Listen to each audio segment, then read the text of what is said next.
नमस्कार।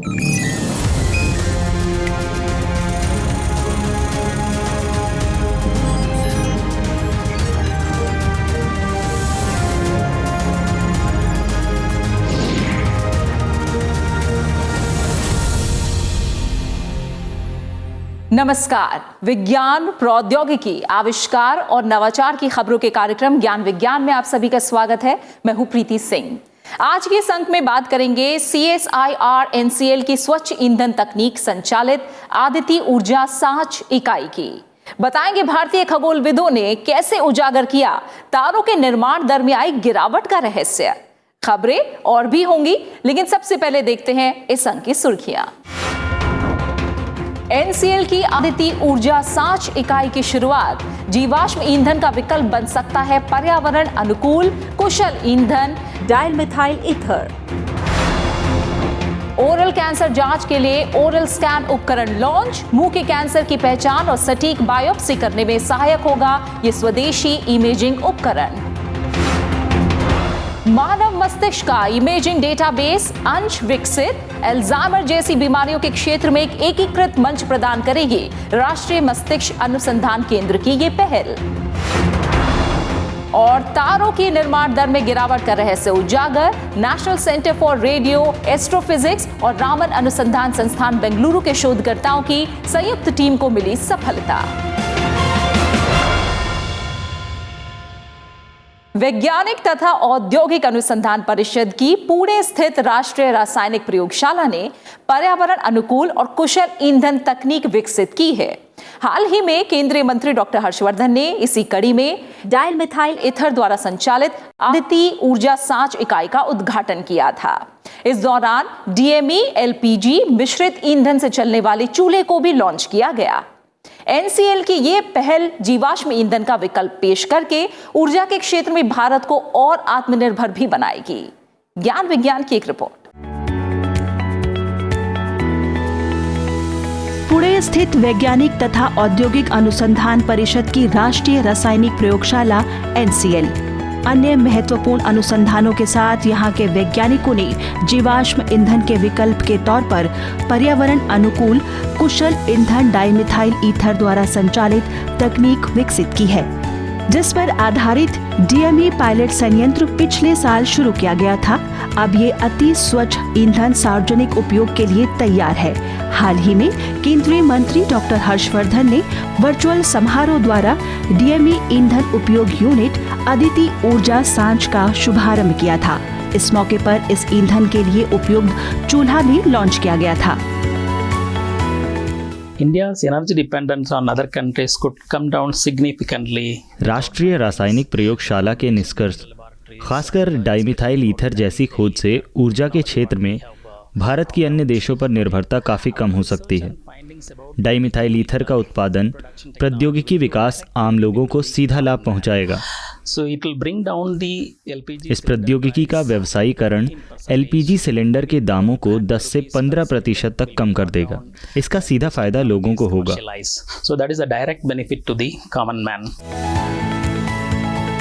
NCL में फिलहाल 20 से 24 किलोग्राम प्रतिदिन की क्षमता वाला DME उत्पादन संयंत्र स्थापित किया गया है, जिसे अब CSIR FTC परियोजना के माध्यम से प्रतिदिन 0.5 टन तक बढ़ाया जाना है।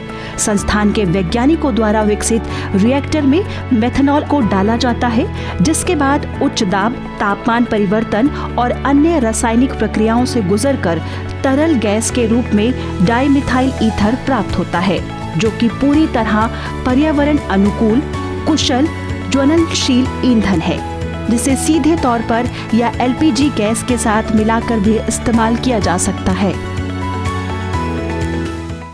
This is called dehydration of methanol to DME. Methanol निर्जलीकरण से प्राप्त DME जीवाश्म ईंधन रासायनिक क्षेत्र और बहुत सारे अनुप्रयोगों में इस्तेमाल किया जा सकता है। Last week we have introduced हमने इस पर आधारित आदित्य ऊर्जा सांच की शुरुआत की है, जिसे असीम ऊर्जा इकाई कहा जा सकता है, जो घरेलू ईंधन के साथ साथ औद्योगिक क्षेत्र में विकल्प बनेगी। आगे हम इसे ऑटोमोबाइल उद्योग में ईंधन के तौर पर लाने वाले हैं। and then later we are going for automobile industry as a fuel. घरों और व्यावसायिक क्षेत्रों में डीएमई ईंधन के इस्तेमाल के लिए एनसीएल ने अलग अलग बर्नर्स यानी चूल्हों का निर्माण किया है। इसी कड़ी में अदिति ऊर्जा सांच को प्रयोग के तौर पर एनसीएल कर्मचारियों के घरों में उपयोग के लिए वितरित किया गया है। इन चूल्हों को विशेष तौर पर डीएमई एलपीजी मिश्रित ईंधन दहन के लिए डिजाइन किया गया है, जो पारंपरिक एलपीजी चूल्हों से ज्यादा कुशल हैं। डीएमई परियोजना प्रयोगशाला से बाजार की तरफ तेजी से बढ़ रही है। जल्द ही यह देश की मेथनॉल अर्थव्यवस्था और हरित टिकाऊ ईंधन नीति के तहत आम लोगों के लिए उपलब्ध होगी। चिकित्सा विज्ञान के क्षेत्र से जुड़े भारतीय शोधकर्ताओं ने मुंह के कैंसर की जांच के लिए एक सुविधाजनक इमेजिंग उपकरण विकसित किया है। 28 अक्टूबर को ओरल स्कैन नाम से इस उपकरण को लॉन्च किया गया। ये हैंडी उपकरण ओरल कैंसर की जांच, पहचान और बायोप्सी में सहायक होगा। विज्ञान एवं प्रौद्योगिकी मंत्रालय की निधि योजना द्वारा वित्त पोषित इस नवाचार को श्री चित्रा तिरुनल चिकित्सा विज्ञान एवं प्रौद्योगिकी संस्थान के सहयोग से एक स्टार्टअप कंपनी द्वारा तैयार किया गया है। एक रिपोर्ट। मुंह का कैंसर भारत के लिए एक बड़ी चिंता का विषय है। देश में हर साल मुंह के कैंसर के 80,000 से ज्यादा नए मामले सामने आ रहे हैं। मुंह के कैंसर की पहचान में देरी के चलते इस रोग में मृत्यु दर भी ज्यादा है। इसके समाधान के तौर पर अब ओरल स्कैन नाम से एक स्वदेशी जांच उपकरण विकसित किया गया है। ओरल स्कैन को तिरुवनंतपुरम स्थित श्री चित्रा तिरुनल चिकित्सा विज्ञान एवं प्रौद्योगिकी संस्थान के सहयोग से संस्थान की एक startup company Sascan Meditech private limited ने तैयार किया है। भारत सरकार के विज्ञान एवं प्रौद्योगिकी मंत्रालय की निधि परियोजना के तहत वित्त पोषित ये उपकरण मुंह के कैंसर की तीव्र जांच और पहचान में आसानी पैदा करेगा। ये पहली बार है जब ओरल कैंसर स्क्रीनिंग और बायोप्सी मार्गदर्शन के लिए एक कैमरे को handy multi spectral imaging device में लगाया गया है। ये उपकरण अन्य कैंसर जैसे सर्वाइकल कैंसर, जीआई ट्रैक्स और श्वसन मार्ग के कैंसर का पता लगाने में भी सहायक हो सकता है। मुंह के कैंसर के शुरुआती चरण की जांच के लिए अभी टॉर्च लाइट का इस्तेमाल किया जाता है, जिसमें कई बार कैंसर के सही स्थान का पता नहीं चल पाता और कई बार बायोप्सी जांच करनी पड़ती है, जिससे रोग की पहचान और इलाज में देरी हो सकती है। ये ओरल स्कैन हाथ द्वारा प्रयोग की जा सकने वाली इमेजिंग डिवाइस है, जिसके द्वारा चिकित्सक मुंह की स्कैनिंग कर कैंसर की पहचान और बायोप्सी के लिए उपयुक्त स्थान का पता लगाकर सटीक जांच कर सकते हैं। The oral scan has a loop mechanism of oral scan में डेटा एकत्रित करने और क्लाउड आधारित सॉफ्टवेयर पर विश्लेषण करने का एक लूप तंत्र है, जो वास्तविक समय में विश्लेषण कर नतीजे उपकरण पर भेज देता है। analysis results back to the device. Clinical trial के बाद हाल ही में ओरल स्कैन का कमर्शियल लॉन्च भी कर दिया गया है। भारत सरकार के विज्ञान एवं प्रौद्योगिकी विभाग, जैव प्रौद्योगिकी विभाग और केरल राज्य की योजनाओं द्वारा समर्थित इस स्वदेशी उपकरण के बाजार में आने से ओरल कैंसर के शुरुआती चरण में ही पहचान की उम्मीद और इस रोग से निदान की संभावना बढ़ेगी।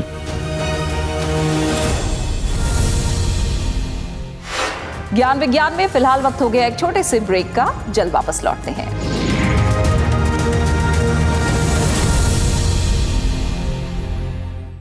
ज्ञान विज्ञान में एक बार फिर आप सभी का स्वागत है। किसी भी क्षेत्र में अनुसंधान और विकास के लिए उससे संबंधित डेटा बहुत महत्वपूर्ण होता है। जितना ज्यादा डेटा होगा, विषय की समझ भी उतनी ही बेहतर होगी। इसी कड़ी में राष्ट्रीय मस्तिष्क अनुसंधान केंद्र ने मानव मस्तिष्क का MRI और स्पेक्ट्रोस्कोपी आधारित डेटाबेस तैयार किया है। ये डेटाबेस अल्जाइमर जैसी बीमारी के लिए विश्व स्तर पर किए जा रहे अनुसंधान के लिए शोधकर्ताओं को एक साझा मंच प्रदान करेगा। एक रिपोर्ट। अल्जाइमर यानी भूलने का रोग इंसानी मस्तिष्क से जुड़ा एक प्रमुख विकार। दुनिया भर में अल्जाइमर के रोगियों की संख्या बढ़ रही है। हालांकि इस रोग की प्रक्रिया को काफी हद तक समझा जा चुका है, लेकिन अभी तक इसका संपूर्ण इलाज मुमकिन नहीं हो पाया है।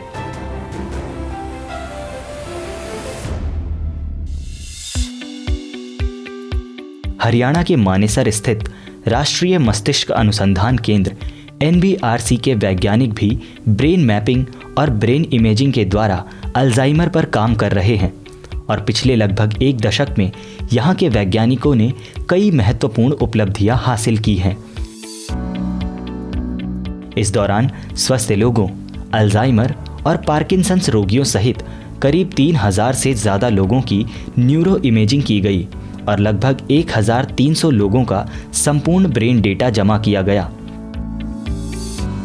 अब केंद्र की न्यूरो इमेजिंग और न्यूरो स्पेक्ट्रोस्कोपी प्रयोगशाला NINS ने multi modal neuro imaging database अंश तैयार किया है, जो अल्जाइमर जैसे रोग के कारणों की पहचान और पूर्वानुमान अनुसंधान में सहयोगी होगा।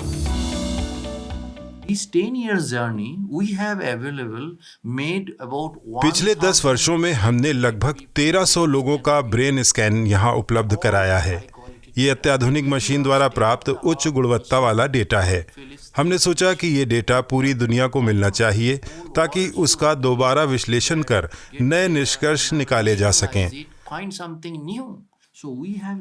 हमने एक नवीन परिकल्पना दी और ये साबित किया कि ये डेटा रोग के कारणों से संबंधित है। इसका मतलब है कि हम रोग की जड़ तक पहुंच रहे हैं ताकि उसकी वास्तविक सच्चाई का पता लगा सकें और हम इसके नजदीक हैं। ब्रेन इमेजिंग के लिए MRI और MR स्पेक्ट्रोस्कोपी के साथ तंत्रिका मनोविज्ञान के तहत रोगी के व्यवहार संबंधी अध्ययनों को भी शामिल किया जाता है। इन दोनों पक्षों का आकलन कर मानव मस्तिष्क की स्थिति और विकारों की पहचान की जाती है। साथ ही इस अध्ययन के द्वारा अल्जाइमर जैसे रोग के शुरुआती लक्षण की नैदानिक जांच विकसित करने पर काम किया जा रहा है। I do the neuropsychological assessments over here. मैं यहाँ पर न्यूरोसाइकोलॉजिकल मूल्यांकन करती हूँ, जिसमें कुछ मनोवैज्ञानिक परीक्षण शामिल हैं, जिनसे पता चलता है कि एक व्यक्ति रोग से कितना प्रभावित है। हम मनोवैज्ञानिक आकलन के परिणामों के साथ इमेजिंग निष्कर्षों को जोड़कर देखते हैं, यानी दिमाग का चित्र लेकर उसका निष्कर्ष निकालना और व्यवहार का परिणाम निकालना, इन दोनों को मिलाकर हम शोध करते हैं। भारत सरकार के विज्ञान और प्रौद्योगिकी मंत्रालय, इंडो ऑस्ट्रेलियन बायोटेक्नोलॉजी फंड और इलेक्ट्रॉनिकी और सूचना प्रौद्योगिकी मंत्रालय की आर्थिक सहायता द्वारा विकसित ये नवीन multi modal neuro imaging database अपनी तरह की अनूठी पहल है, जो glutathione, gamma amino butyric acid स्तर और MRI आधारित डेटा के साथ अन्य न्यूरोकेमिकल्स और जानकारियों का एकीकृत मंच प्रदान करता है, जहां दुनिया भर से सहयोगी अनुसंधान संस्थान डेटाबेस को साझा कर सकते हैं, जिसके द्वारा आगे चलकर अल्जाइमर और अन्य दिमागी रोगों का इलाज संभव हो सकता है।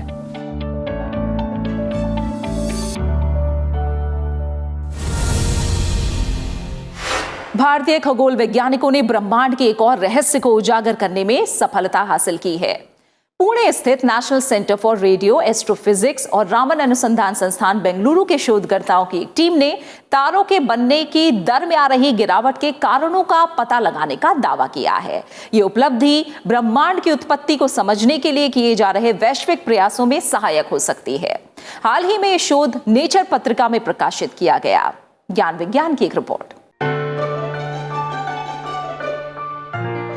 ब्रह्मांड हमेशा से ही मनुष्य के लिए एक रहस्यमय आकर्षण रहा है। विद्वानों और वैज्ञानिकों के अथक प्रयासों से हमने इस अनंत दुनिया के बारे में जानना शुरू किया। विज्ञान और प्रौद्योगिकी के विकास के साथ इन जानकारियों में बढ़ोतरी होती गई। हाल ही में टाटा मूलभूत अनुसंधान संस्थान के national centre for radio astrophysics Pune और रामन अनुसंधान संस्थान बेंगलुरु के शोधकर्ताओं की संयुक्त टीम ने नए तारों के बनने की दर में आ रही गिरावट के रहस्यों को उजागर किया है। आपको बता दें, 8 से 10 अरब साल पहले आकाश गंगाओं में तारों का निर्माण चरम पर था, जिसके बाद से ये प्रक्रिया कम होती चली गई। खगोलविदों को ये कामयाबी ब्रह्मांड के शुरुआती काल के बारे में शोध के लिए आकाश गंगाओं में परमाणु गैस सामग्री की माप के दौरान मिली। जो हाल ही में शोध पत्रिका नेचर में प्रकाशित किया गया है। In general, to understand galaxies, you must measure the hydrogen content.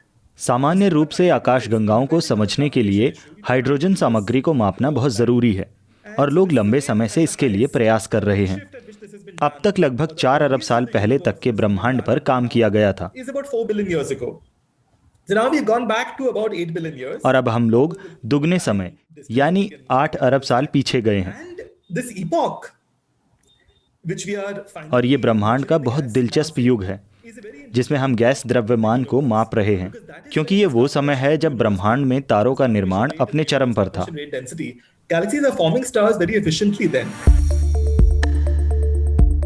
तारों का गठन या निर्माण आकाशगंगाओं में मौजूद गैस से होता है, जो वक्त के साथ तारों में बदल जाती हैं। इस प्रक्रिया में परमाणु हाइड्रोजन गैस एक प्राथमिक ईंधन का काम करती है, लेकिन नए तारे बनने की दर में भारी गिरावट आती चली गई। इस गिरावट के कारणों को समझने के लिए आकाशगंगाओं में परमाणु हाइड्रोजन गैस को मापने की जरूरत थी।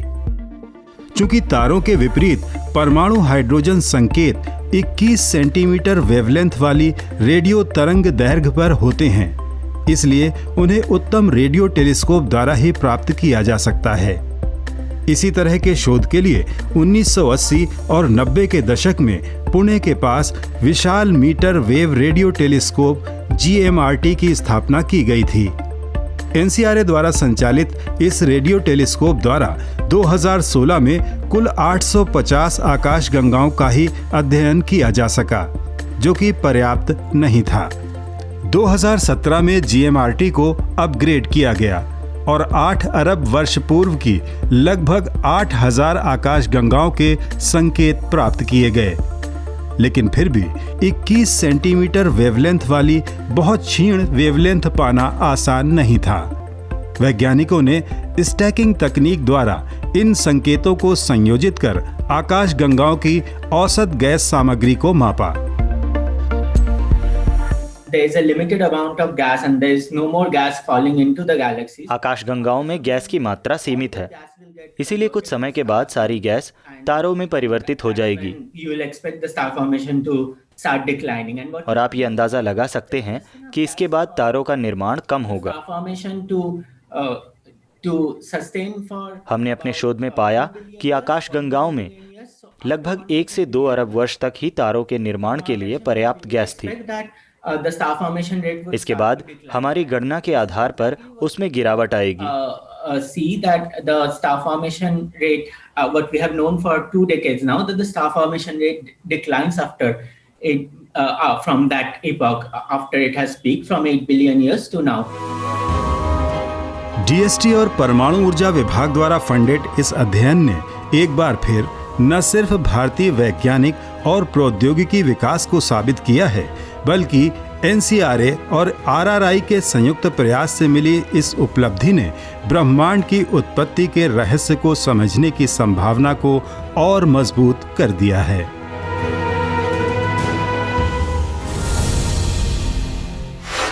वक्त है एक छोटे से ब्रेक का, लेकिन आप कहीं जाइएगा नहीं, हम जल्द वापस लौटते हैं।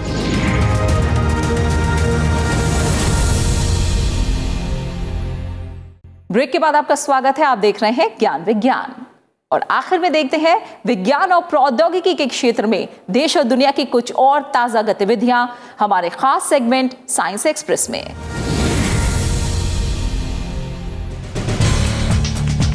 भारतीय प्रौद्योगिकी संस्थान कानपुर और भारतीय पुरातत्व सर्वेक्षण विभाग ने ऐतिहासिक स्मारकों के संरक्षण के लिए इटली के 2 संस्थानों के साथ एक समझौता ज्ञापन पर हस्ताक्षर किए हैं। इस MOU के तहत IIT का सिविल इंजीनियरिंग विभाग वेनिस के का फोस्करी विश्वविद्यालय और पुरातत्व शोध संस्थान के साथ मिलकर एक नेटवर्क तैयार करेगा, जिसमें स्मारकों के जीर्णोद्धार और संरक्षण के लिए वैज्ञानिक अध्ययन, कौशल और संस्थानों के अनुभवों को साझा किया जाएगा। इस नेटवर्क के तहत प्रत्येक गतिविधि के लिए एक विशेष योजना पर काम किया जाएगा, जो संसाधनों और स्मारकों की जरूरत के मुताबिक संरक्षण की आवश्यकता पर निर्भर होगा। IIT Kanpur, archaeological survey of India Venice university, और जो आर्कियोलॉजिकल सर्वे इक्विवेलेंट जो है वेनिस के अंदर, उन लोगों ने आज एक एग्रीमेंट साइन किया, MOU साइन किया। उसके तहत जो भी हमारे हिस्टोरिकल मॉन्यूमेंट्स हैं, जो हिस्टोरिकल धरोहर है, उसको कैसे रिस्टोर करना है, कैसे उसको प्रोटेक्ट करना है, कैसे उसकी लॉन्जेविटी बढ़ानी है, कैसे वो लंबे समय तक हमारे साथ कायम रहें, क्योंकि ये एक ऐसी धरोहर है जो हमको हर हालत में आगे आने वाले हज़ारों सालों तक बचा के रखनी है। अमेरिकी अंतरिक्ष एजेंसी नासा ने दावा किया है कि उसे चंद्रमा की सतह पर पानी होने के निर्णायक सबूत मिले हैं। ये सफलता सोफिया नाम के एयरबॉर्न इंफ्रारेड टेलीस्कोप द्वारा मिली है। वायुमंडल के काफी ऊपर उड़ने वाले इस इंफ्रारेड टेलीस्कोप की मदद से शोधकर्ताओं ने पानी के अणुओं के सिग्नेचर कलर की पहचान की। शोधकर्ताओं के मुताबिक पानी लूनर ग्लास के बुलबुलों या फिर सतह पर मौजूद कणों के बीच जमा हुआ है और कठिन वातावरण के बावजूद भी बचा रहा। आपको बता दें, इससे पहले इसरो के चंद्रयान 1 द्वारा भी चंद्रमा पर पानी होने के संकेत और तथ्य मिले थे, लेकिन इस नई खोज से पता चलता है कि चंद्रमा पर पहले के अनुमान से कहीं अधिक मात्रा में पानी मौजूद है। खास बात यह कि सूर्य के सीधे प्रकाश में आने वाले चंद्रमा के हिस्से पर पहली बार पानी की पुष्टि हुई है। इस नई खोज से चंद्रमा पर बेस बनाने की उम्मीदें बढ़ गई हैं।